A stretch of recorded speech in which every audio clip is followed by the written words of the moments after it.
साल 300 बीसी एक वॉरियर एर बैटलफील्ड में लड़ते लड़ते शहीद हो जाता है। मौत के बाद 10 दिनों तक उसकी बॉडी वहीं फील्ड पर पड़ी रहती है, लेकिन 10 दिन के बाद उसकी बॉडी को जब बरामद किया जाता है तो मानो उसकी बॉडी एक जिंदा लाश की तरह होती है, क्योंकि उस बॉडी पर डीकंपोजिशन का एक भी लक्षण नहीं होता। पर यह तो कुछ भी नहीं था, असली ट्विस्ट तो उसके फ्यूनरल के दिन आता है, जब 12वें दिन अपने फ्यूनरल के दौरान एर मौत को चकमा देकर उठ जाता है, जिंदा हो जाता है। अब इसे ऑब्वियसली देखकर वहां पर सभी लोग हैरान हो गए, पर उससे भी ज्यादा हैरतअंगेज बात तो यह थी कि एर का मौत के मुंह से निकलने का एक्सपीरियंस क्या था। यह चीज कईयों के लिए एक मिस्ट्री बनकर खड़ी थी। पर अपनी मौत को जीकर लौटने वाले एर इकलौते व्यक्ति नहीं है, बल्कि आज के 21st सेंचुरी में 5% लोग अपनी मौत को जीकर लौटे हैं और उनकी कहानी भी एर जैसी सिमिलर ही होती है। और इन कहानियों को बाय द वे साइंटिस्टों ने खुद प्रूफ करके भी दिखाया है, लेकिन ये कहानियां कौन सी है और ये प्रूफ्स आखिर क्या है? आखिर साइंटिस्टों ने इन नियर डेथ एक्सपीरियंसेस में और मरते वक्त क्या दिखाई देता है, ये पता कैसे लगाया? चलिए जानते हैं हमारे आज के इस वंडरफुल वीडियो में, जिसका टाइटल है this brain scan shows what you see before dying. So friends, funeral में उठते ही एर ने अपने नियर डेथ एक्सपीरियंस में यह बताया कि वो मरने के बाद पृथ्वी पर एक ऐसी जगह पर पहुंच गया था जहां पर उसके सामने 2 दरवाजे थे। नाउ एज पर एर, एक दरवाजा हेवन का था और एक दरवाजा हेल का, और जब ये 2 दरवाजे खुले तो उन्होंने हेवन में भगवान को देखा, जिन्होंने उन्हें हेवन में अपने पास बुलाया। नाउ ऑफ कोर्स ये सुनने में काफी काल्पनिक और फेरी टेल सा लग रहा है, राइट? जैसे हमारा कॉन्सेप्ट है हेवन और हेल का, बिल्कुल वैसा ही लग रहा है। But you'll actually be surprised to know कि ये हेवन जाने वाला एक्सपीरियंस सिर्फ इकलौता एर का नहीं है। यह एक्सपीरियंस आज तक काफी सारे लोगों को हो चुका है, बट ऑब्वियसली साइंटिफिक प्रूफ्स ना होने की वजह से साइंटिस्टों ने इस पर विश्वास नहीं किया और तभी के लिए ऐसे केसेस को साइड में रख दिया गया और ये एक मिस्ट्री बनकर रह गए। बट देन आज 2300 साल बाद फरवरी 2022 में एक ऐसा केस आया जिसने पहले के सभी केसेस में से मिस्ट्री का पर्दा हमेशा के लिए उठा लिया और हमें यह बताया कि मरते वक्त इंसान के दिमाग में एग्जैक्टली चल रहा क्या होता है, यानी जिंदगी के कुछ फाइनल मोमेंट्स में ब्रेन एक्टिविटी क्या हो रही होती है।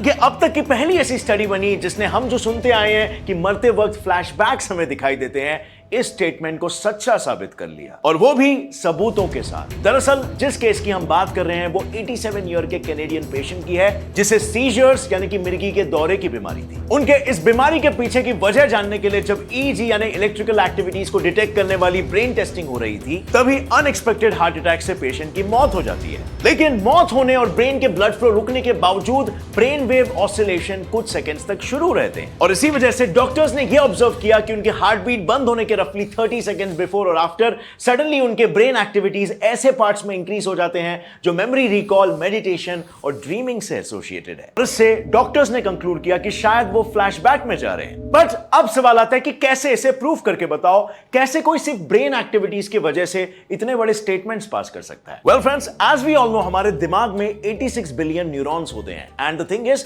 ये न्यूरॉन्स आपस में बहुत चैटी होते हैं, just like students in classroom. बस यहां पर फर्क इतना है कि ये न्यूरॉन्स एक दूसरे से वर्ड्स में नहीं बल्कि टाइनी इलेक्ट्रिकल सिग्नल्स के थ्रू कम्युनिकेट करते हैं, and these signals are nothing but your brain waves, जिसे ईईजी के मदद से मेजर किया जाता है। बेसिकली ईईजी मशीन एक ऐसा डिवाइस है जो सिंगल न्यूरॉन की एक्टिविटीज को मेजर नहीं करता है, क्योंकि इंडिविजुअल सेल के थ्रू क्रिएट हुए सिग्नल काफी स्मॉल होते हैं, और जिसकी वजह से एक्यूरेट सिग्नल को डिटेक्ट करना is next to impossible. For example, एक म्यूजिकल कॉन्सर्ट में हजारों लोग जाते हैं, अब ऐसे में कोई एक बंदा क्लैप कर रहा हो तो क्या उसकी आवाज उस बैंड के मेंबर्स तक पहुंच जाएगी क्या? पर अगर उसी जगह सब साथ में मिलकर ताली बजाने लगेंगे तो अब पहुंचेगी ना। और कुछ ऐसा ही ब्रेन वेव्स और ईईजी के साथ भी होता है, और इसीलिए ईईजी ऐसे न्यूरॉन्स की एक्टिविटीज को डिटेक्ट करता है जो सेम टाइम पर सिमिलर इलेक्ट्रिकल सिग्नल्स ट्रांसमिट करते हैं। पर हां, क्योंकि न्यूरॉन्स अनकाउंटेबल होते हैं और इसीलिए फ्रीक्वेंसीज भी उतनी ही वेरी करेगी, and which means perfect detection के लिए मशीन में डिटेक्टिंग रॉड्स भी उतने ही होने चाहिए, और इसीलिए टोटल 256 इलेक्ट्रोड्स को अटैच करके इन एक्टिविटीज को मेजर किया जाता है। Now just assume slow brain waves ocean के लार्ज वेव्स है जो कंटिन्यूअसली अप एंड डाउन करते रहते हैं, और fast brain waves water surface पर क्रिएट होने वाले छोटे छोटे रिपल्स हैं, जिसे डिटेक्ट करने के बाद पता चलता है एक पर्टिकुलर पर्सन का स्टेट ऑफ माइंड क्या है और कैसे। वेल, गेम सिर्फ 5 ब्रेन वेव्स का है, हर एक ब्रेन वेव की अपनी एक अलग फ्रीक्वेंसी, एम्पलीट्यूड और मीनिंग होती है, और इन्हीं पर उस पर्टिकुलर पर्सन का मूड डिपेंडेंट होता है, जिसकी स्टडी करके साइंटिस्टों ने इनकी एक्टिविटीज और उससे होने वाले इफेक्ट्स बताए। So let's start with number 1, alpha waves. Alpha waves lie between 8 to 12 hertz. ये वेव्स कॉन्शियस थिंकिंग और सबकॉन्शियस माइंड के बीच का ब्रिज है। इफ अल्फा वेव्स ने बाकी के वेव्स को डोमिनेट करना शुरू कर दिया तो वो माइंड को काम, कंपोज और रिलैक्स रखने में मदद करेगा। इनफैक्ट इसी वेव की वजह से हम एक काम से दूसरे काम की ओर आसानी से शिफ्ट हो सकते हैं। प्लस ये वेव्स हमारे एक्सट्रोवर्जन, क्रिएटिविटी और मेंटल वर्क के साथ साथ गुड मूड से भी लिंक्ड है। Number 2, beta waves. Beta activity is fast activity. इसकी फ्रीक्वेंसी वेरी करती है 14 हर्ट्ज और उससे भी ज्यादा। ये वेव्स वेकिंग स्टेट में ज्यादा एक्टिव रहते हैं और mostly logical, analytical, reasoning, problem solving skills, judgement, decision making और इंफॉर्मेशन को प्रोसेस करने पर ज्यादा फोकस करते हैं। Number 3, delta waves. इनकी फ्रीक्वेंसी काफी लो होती है और ये मोस्टली डीप स्लीप के दौरान ज्यादा एक्टिव रहते हैं। एंड वन मोर थिंग, अगर गलती से भी डेल्टा वेव्स बाकी सारे वेव्स पर हावी हो गए और अपना डोमिनेंस दिखाने लग गए, दैट मींस आप 4 से 5 महीनों के लिए गहरी नींद में सो जाओगे, like Snorlax Pokemon. On a serious note, आप कोमा में चले जाओगे। And finally number 4, theta wave. Theta waves are involved in sleep और डे ड्रीमिंग, जिनका फ्रीक्वेंसी रेंज है by the way 4 to 8 hertz. लेकिन अगर theta waves normal awake state में एक्टिव हुए ना, मतलब उनका डायरेक्ट असर होगा आपके फोकस और अटेंशन पर, which can result in learning disorders and even head injuries. अब फ्रेंड्स फाइनली पहुंचते हैं हमारे फिफ्थ वेव यानी कि गामा वेव की ओर। Gamma waves are measured between 30 to 44 hertz और ये इकलौती ऐसी वेव है जो ब्रेन के हर एक पार्ट में डिटेक्ट होती है। हमारी लाइफ की टोटल फंक्शनिंग इसी पर डिपेंडेंट होती है, जैसे कि information storing,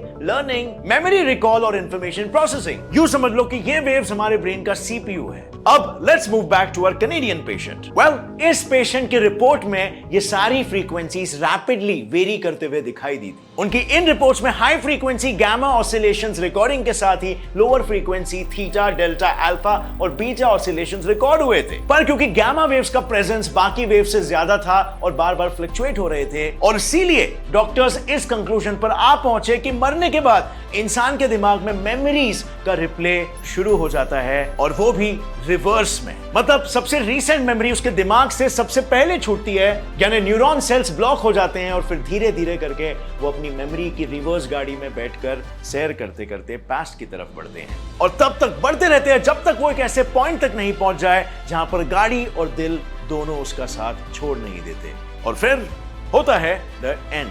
but there is a catch. कई साइंटिस्ट और डॉक्टर्स इस बात को मानने के लिए तैयार नहीं, और देखा जाए तो अपनी जगह पे कहीं ना कहीं सही भी थे, क्योंकि इतने सारे एक्सपेरिमेंट्स इस विषय पर नहीं किए गए हैं। और इसीलिए इसी बात पर कई सारे साइंटिस्ट एक्चुअल ह्यूमन एक्सपेरिमेंट्स करने लग गए उन लोग पर जो मरने की कगार पर थे। पर क्योंकि कौन कब मरेगा ये किसी के भी हाथ में नहीं होता, उसकी वजह से एक्सपेरिमेंट्स काफी सारे वेस्ट होने लगे और फिर उन्हें बंद करना पड़ गया। लेकिन कई सारे डॉक्टर्स ऐसे थे जो हार मानने को ही तैयार नहीं थे, और इसीलिए उन्होंने एनिमल्स पर ही एक्सपेरिमेंट करना शुरू कर दिया। उन्होंने अपनी इस थियरी को सही साबित करने के लिए रोडेंट्स यानी कि रैट्स पर एक्सपेरिमेंट करना शुरू कर दिया, और इस एक्सपेरिमेंट के लिए उन्होंने 9 रैट्स में 6 इलेक्ट्रोड्स इम्प्लांट करके उन्हें लीथल इंजेक्शंस लगाया टू इंड्यूस डेथ, और फिर उनकी ब्रेन एक्टिविटीज को मेजर किया। जैसे ही रैट्स के हार्ट बीट स्टॉप हुए, उनके ब्रेन में इलेक्ट्रिकल एक्टिविटी का बर्स्ट हुआ। उनका ब्रेन सडनली एक ओवरड्राइव पर चला गया, जिसमें साइंटिस्टों को सिर्फ कॉन्शियसनेस ही नहीं बल्कि साथ ही all kinds of hyper consciousness detect हुए। इसका मतलब साफ था, रैट्स पर की गई स्टडी से आए हुए रिजल्ट्स